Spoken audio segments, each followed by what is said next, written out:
The internet works in mysterious ways, ladies and gentlemen.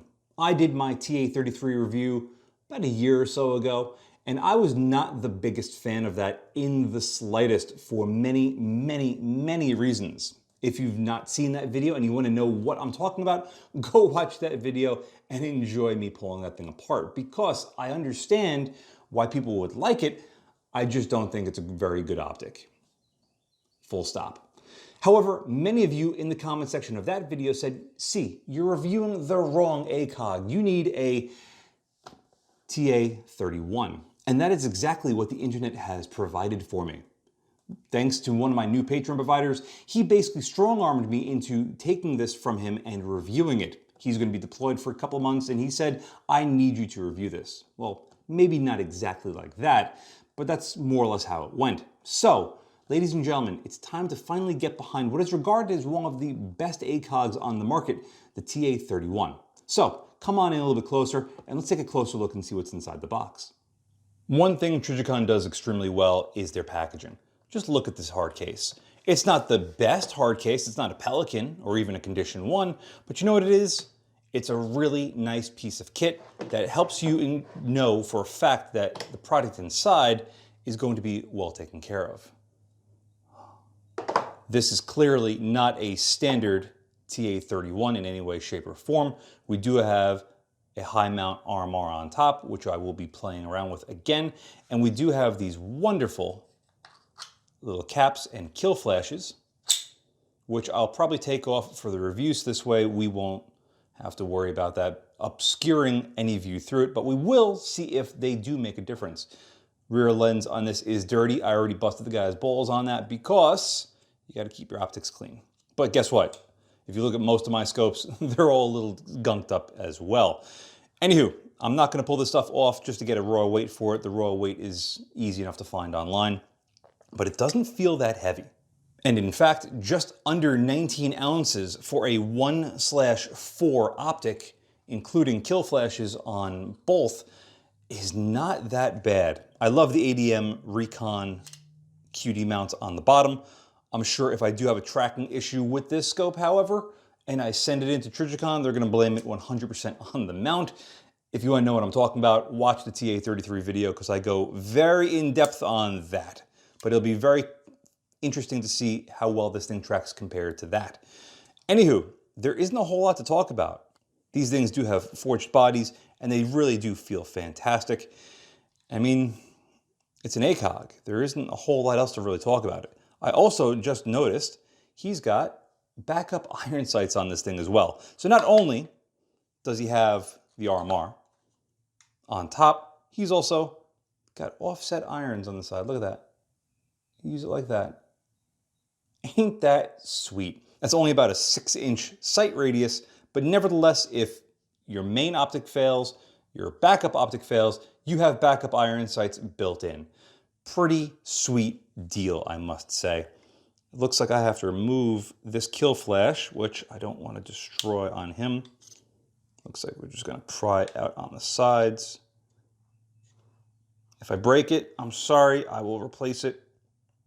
There we go. It looks like it goes right into the holes over there. Pretty neat little 3D printed setup. Kind of nice, but I did that so I can get to the turrets.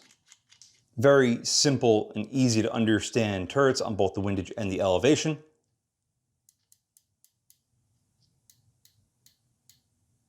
Good sound, good feel. A little bit of plop out and into the next detent, but not terrible.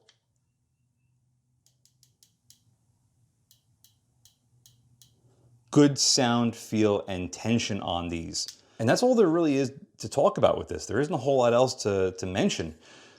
These do have tritium illumination with a fiber optic tube on top, which does augment the brightness, which we will be taking a look at throughout the rest of this video. And really, well, there isn't anything else. So, without further ado, let's get behind this thing and see what it's like to actually use. That would help. There are 40 options, 40 different options for TA01 and TA31s like this. The main difference between them is going to be reticle, illumination style, reticle colors, illumination colors, and a bunch of other minor variations. So if you don't like what this particular model is, or what reticle it has, or what color illumination it has, you have plenty of other choices to choose from. With the kill flash still installed, I play around with the eye relief to show you exactly what you could expect from one of these things. And what is that exact number, or at least what Trijicon says is perfect? It's 1.5 inches. Yeah, not great. But we'll see how that stacks up against some other 4X optics in the very near future.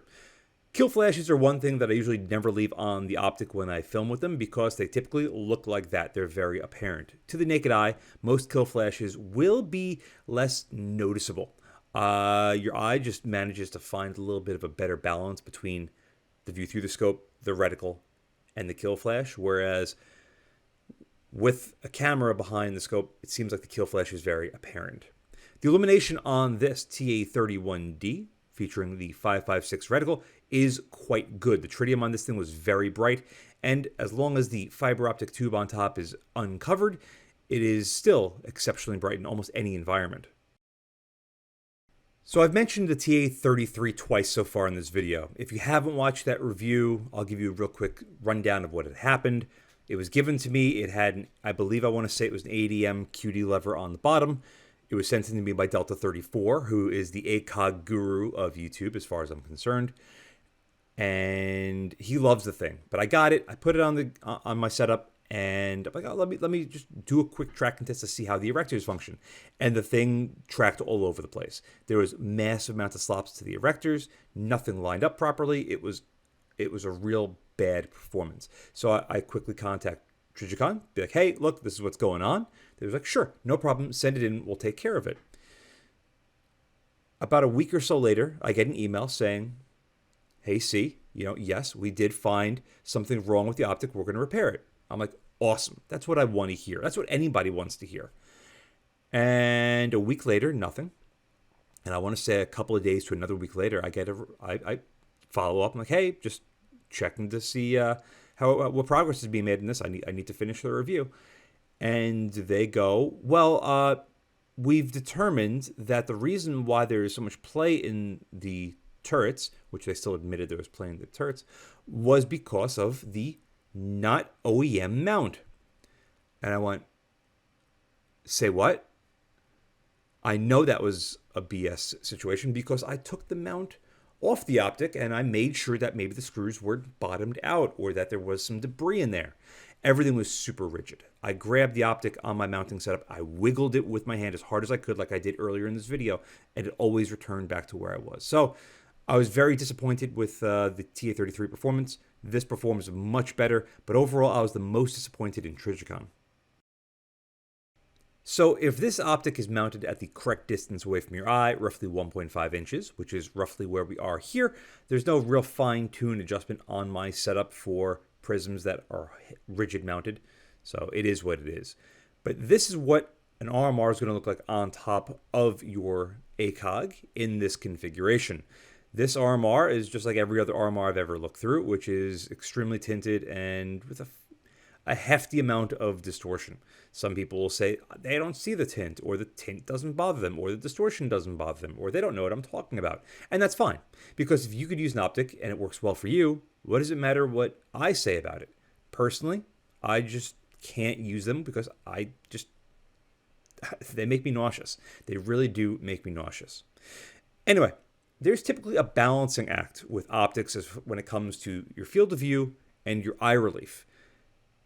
What Trijicon manages to do with this ACOG is give you a very short eye relief, 1.5 inches, but gives you a rather large field of view. It's not the biggest that we're going to be taking a look at soon, but it is really, really large by itself. Just look at this thing. The view through it is gigantic. The glass on it is razor sharp. That tree in the foreground is about 15 yards away. Paper target's about 81 yards away, and the trees behind it are around 100. So this is an amazing depth of field to have this much stuff be in focus. Even though the perfect eye relief is about 1.5 inches, you could see the Eyebox is still fairly forgiving. We do have a decent amount of room around it to move around and still be able to find out where the center is. And because prisms, well, are technically just fixed magnified optics, because you don't need to have the reticle and the illumination be on the first focal plane, because there kind of really isn't. These function more like second focal plane optics. As far as the iron sights, they actually line up really close to what they need to be, but getting behind them is much harder than you might think because of how short they are. But the Eyebox in this thing is actually fairly forgiving. Another benefit to a fixed prism optic like this is that they're quite simple, and typically simple things perform better in more extreme environments. This is a very low light environment. As you can see, ambient light is pretty okay, but I still feel that this thing lets a lot of light through it, and the illumination, when I cover up the fiber optic tube, disappears, but there's still enough ambient light to help illuminate that tritium a little bit more, and we have, I feel, the perfect brightness level for this current environment. I have nothing else to talk about other than just how absolutely magnificent the image is here. Everything is razor sharp. Everything is super clear and bright. There's only one negative, and that is the illumination here in bright, sunny environments is too bright. In fact, this happened on the clock it was this year's Woodland Brutality to two of my friends running ACOGs. The illumination was so bright that they couldn't see the target. The illumination was way too bright. So they did what I'm doing right now. They cover the fiber optic tube on top with something, and it shuts off the illumination. So they took out black electrical tape and covered the fiber optic tube on top. And unfortunately, that's something you have to consider if you're in a really bright environment. You know, you might lose the reticle 100% on a lighter target. As far as image stability, it is flat out flawless. It really is super impressive. This thing optically is nothing short of amazing.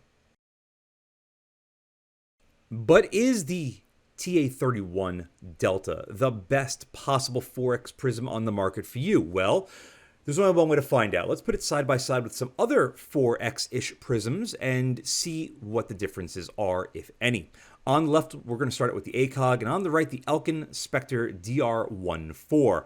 I really like the Specters. I would never personally run them because I don't really have a need for them, but I kind of wish I did because I really like a lot about them. They have immense military usage, just like the ACOG, so they're proven. Elcan's come from an amazing company, ATI. They're great. They know what they're doing. They have no problems with any sort of warranty issues. And they make just, I feel, an overall great product. But the biggest difference is between these two, the price. The TA31 starts at around $1,100 or so, around $1,000. You can find them on sale for probably a little bit less. The Specters are $2,200, so they're twice the price. However, Elcan's, at least this one, is a 1 and a 4X. So you technically get two prisms in one. You also get some of the brightest battery-powered illumination on the market, and you get that amazing little sharp red dot or the entire illuminated reticle if it gets really dark, because when you try to illuminate the entire reticle on the Elcans, they're not that bright. It's just par for the course. As far as the field of view, I already mentioned that the TA31 is 36.8 feet at 100 yards. At 4X for the Elcan, it's 34 feet, so really not that far off.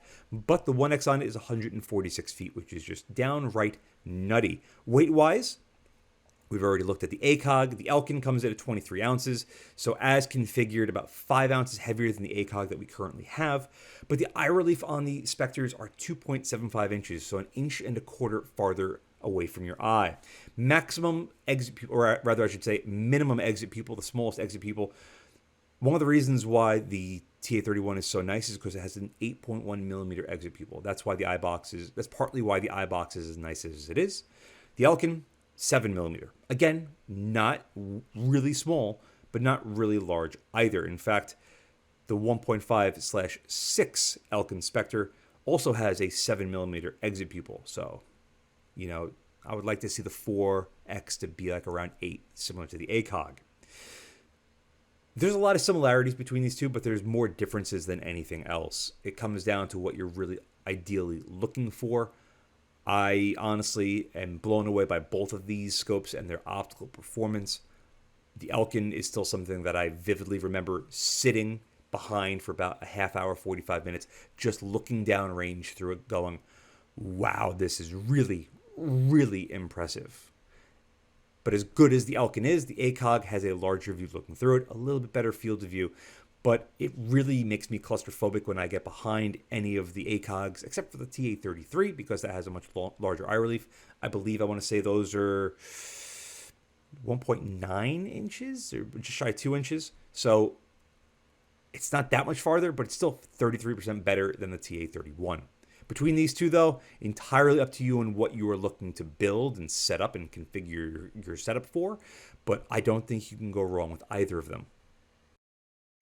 If you think that the Trijicon TA31 Delta was going to have the largest field of view of any of the optics that we're looking at tonight, you're wrong.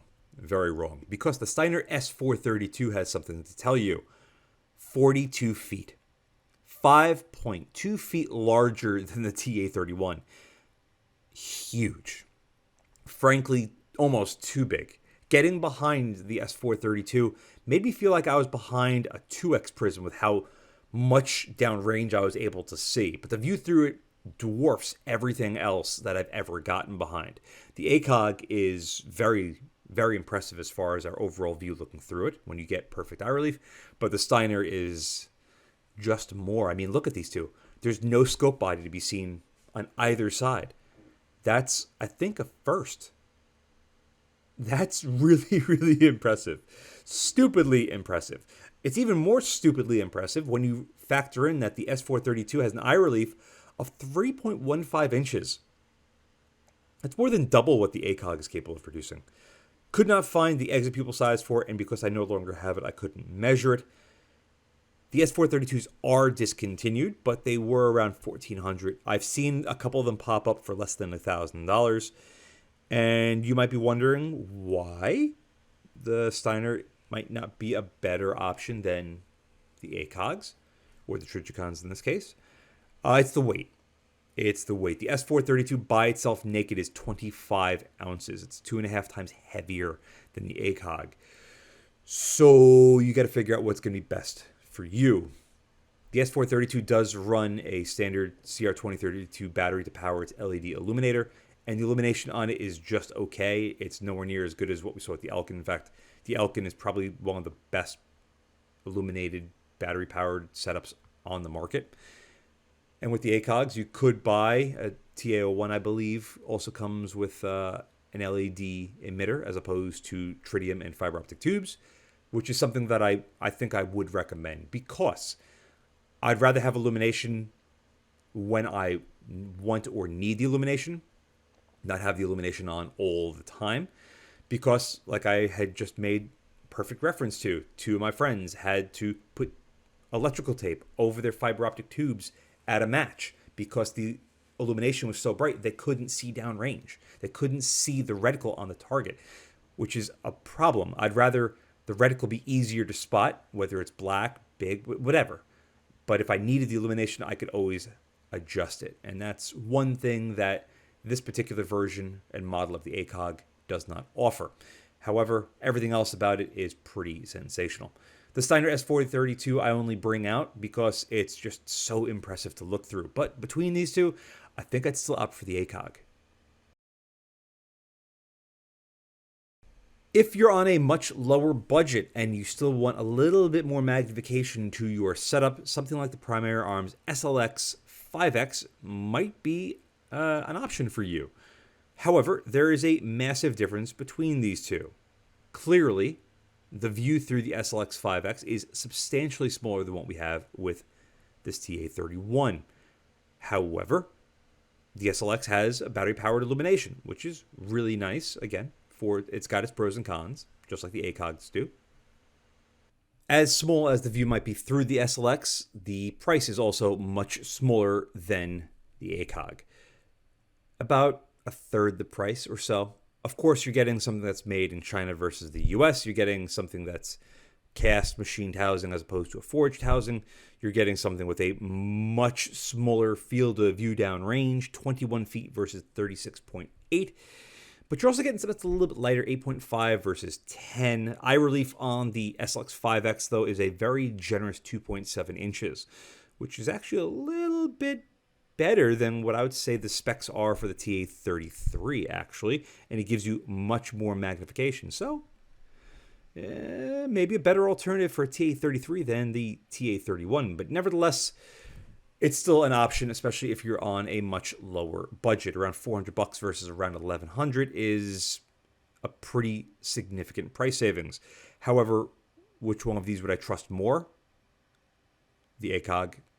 I would trust it, despite the fact that the TA33 had issues and Trijicon was not the nicest to deal with. They have such a good track record otherwise, and yeah, they might have some quirks. There are plenty of stories out there where the SOG of zeroing an ACOG was bring it to the range, put a couple of rounds down through it, hit it with a 2x4, and then see if the reticle jumped or settled. I don't think you'd really have that issue with the SLX5X. That thing tracked perfectly fine. But this TA31 also tracked very well. A little bit of slop in the windage that I neglected to mention earlier, but that was the only real negative, and even then it wasn't a deal breaker by any means or stretch of the imagination. This is just a side-by-side of two options that I don't think they'll sway you one way versus the other. But if you're curious to see how your SLX5X compares to a TA31, well, there's a massive, massive delta between the two. Last but not least is the Steiner P4XI. Let's say you really want a 4X optic, but you also kind of like the idea of having a 1X or 1.5 or 2, 2.25, 2 7/16, maybe 2 15/16 X at this particular distance, at a particular range that you have in mind. Or maybe you just want to go like 3.95. You know, really fine tune your magnification settings. Well, a 1:4 second focal plane LPVO might serve you very, very well. The Steiner P4XI has served me extremely well, at least with the P3TR reticle, the G1 or the G2 reticle, the green diamond thingamabob. Doesn't really excite me, but the P3TR is still one of my favorite practical reticles for second focal plane LPVO. Dare I say perfect? Yeah, I'm going to do it. I'm going to say it's perfect. It really is. The illumination is stellar. The glass on the P4s are stellar. The build quality is very good. And they're not that heavy nor that expensive when you compare it against an ACOG. Depending on whether you're buying your P4XI new or used will depend on the price.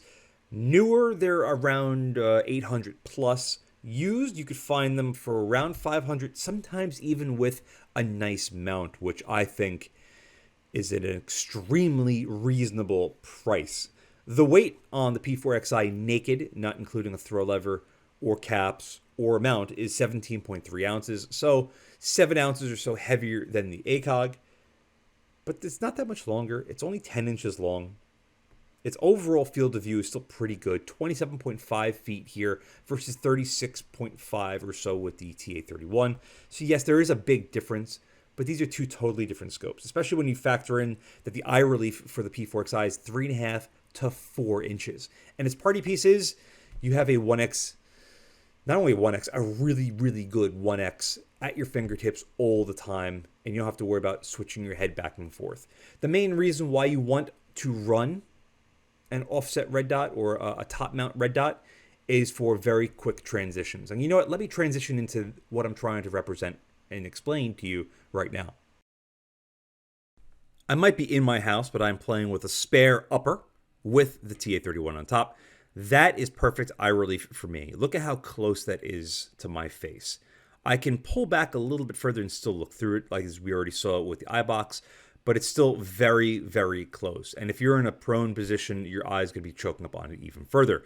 Running a top mount red dot, though, is for this. Quick transitions using your non-dominant eye to look through the red dot. It makes engaging targets very fast because all you have to do is cant the rifle a little bit and you go from using your 4X to using your 1X.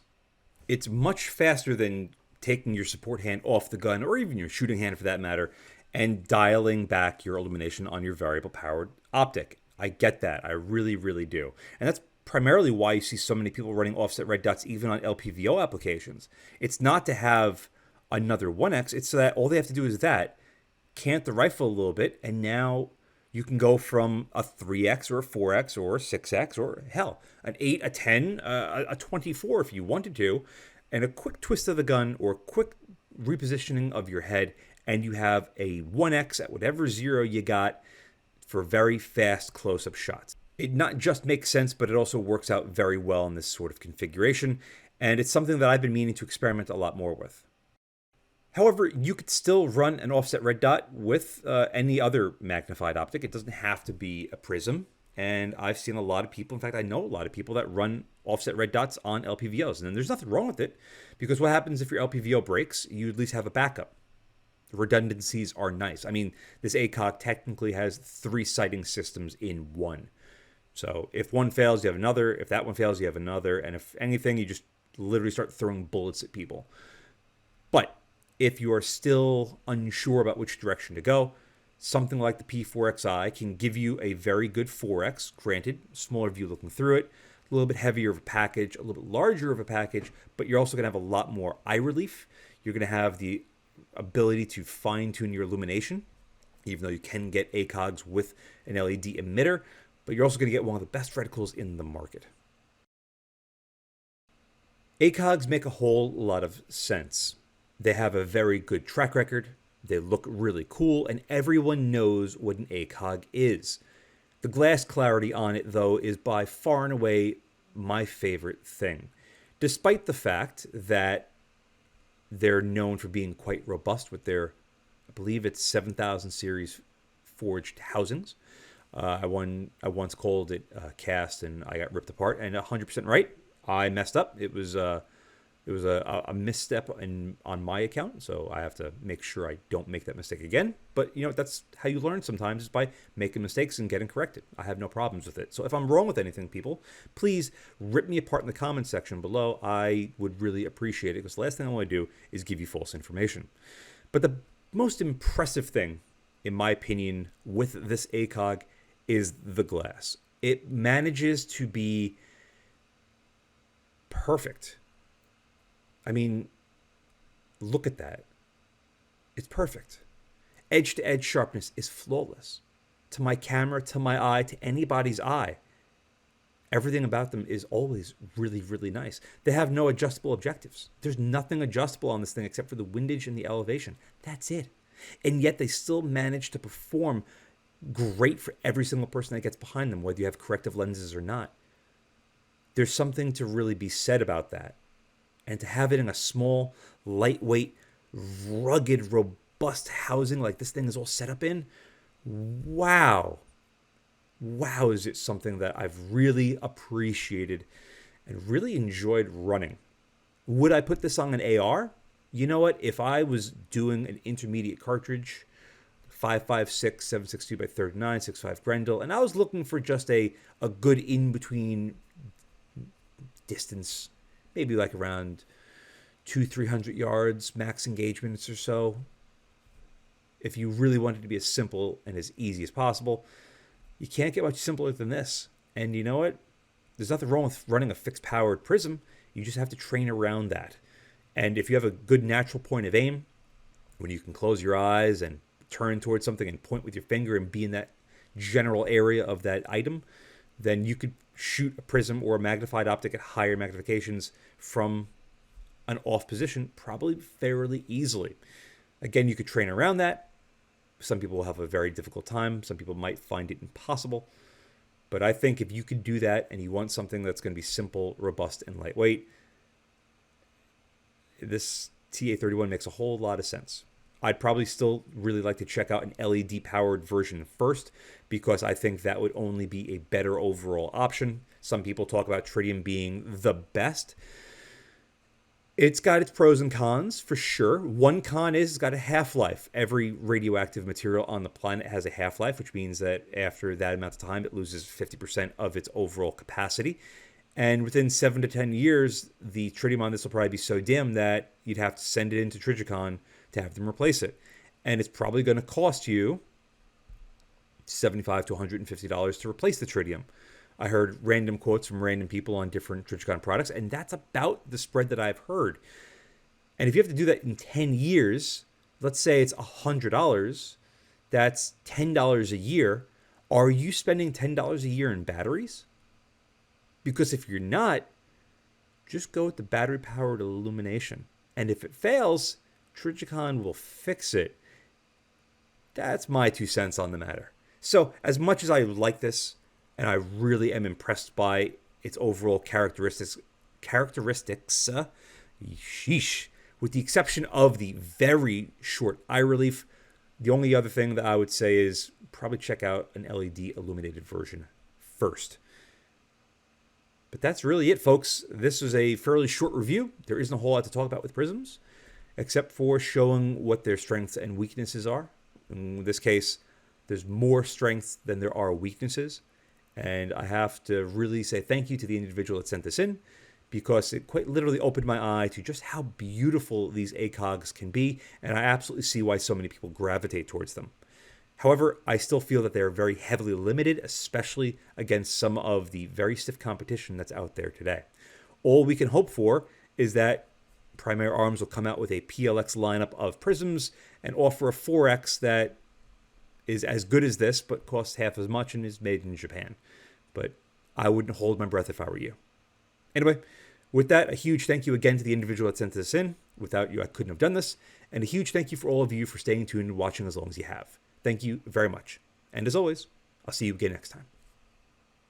And a huge thank you to my Patreon providers and my Subscribe subscribers. Without you, this truly wouldn't be possible. If you'd like to support my channel but don't want to join either of those, I completely understand. But you could still help by using my affiliate links in the description below, and or like, share, and subscribe as always. Again, thank you very much.